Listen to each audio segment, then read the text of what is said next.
we will see a horrible loss of human life. Probably 300 to 400,000 in the first week, civilian and military, probably over 2 million by the time 3 weeks is up. If I'm a North Korean commander, I will unleash the firepower of my artillery and inflict as much death and destruction on the South as I can. And in the first hours, there will literally be hundreds of thousands of artillery rounds and rockets fired to the South, and many of them into Seoul. With their reserve forces of some 6 million, I think they're the fourth largest army in the world. The scenarios that could lead to war is when Kim Jong-un believes he is threatened.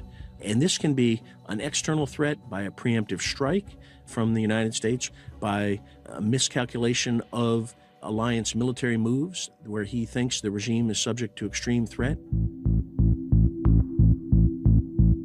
Our task will be to use air power to hold those guys off as much as we can until we can get heavier stuff in there. The first thing you gotta do is to get all your stuff combat loaded on ships.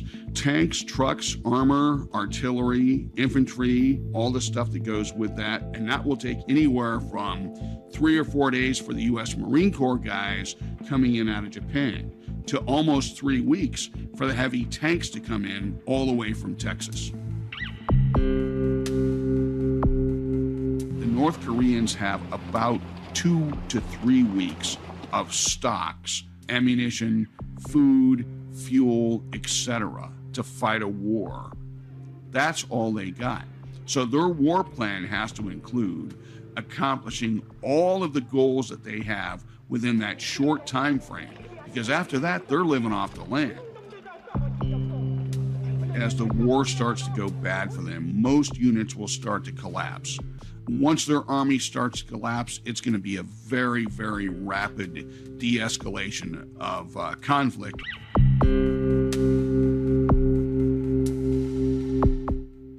When they know that, then what reason do they have not to use the nukes and take out several 100,000 Americans with them?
The Prime Minister of Malaysia and his very distinguished delegation with us today.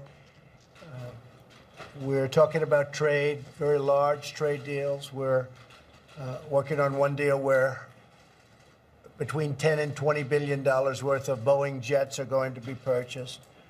General Electric engines will be purchased, and many other things. Also, Malaysia's a massive investor in the United States in the form of stocks and bonds and the stock exchange, and they have to be very happy because we're hitting new highs on almost a weekly basis. And so we're very proud of our stock market, what's happened since I became president. So I congratulate you on those investments. But I just want to say it's an honor to have you here. It's an honor to have your delegation with us. I believe you'll be at the United Nations next week, and a lot of folks are going to be at the United Nations next week. It should be an exciting week, and we look very much forward to that. But I want to thank you very much for all of the investment you've made in the United States. Also, the Prime Minister has a major role in not allowing ISIS, or as you say, Daesh, and others to exist. And he's been very, very strong on terrorism in Malaysia and a great supporter from that standpoint. So that's a very important thing to the United States. does not do business with North Korea any longer. And we find that to be very important. We had a vote yesterday on sanctions.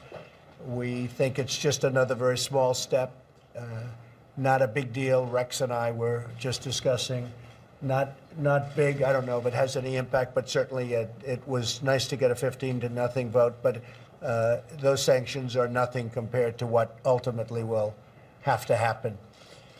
So thank you, everyone, for being here. We appreciate it. Mr. Prime Minister, it's a great honor to have you in the United States and in the White House. And thank you, everyone, for being here. Thank you very much. Thank you.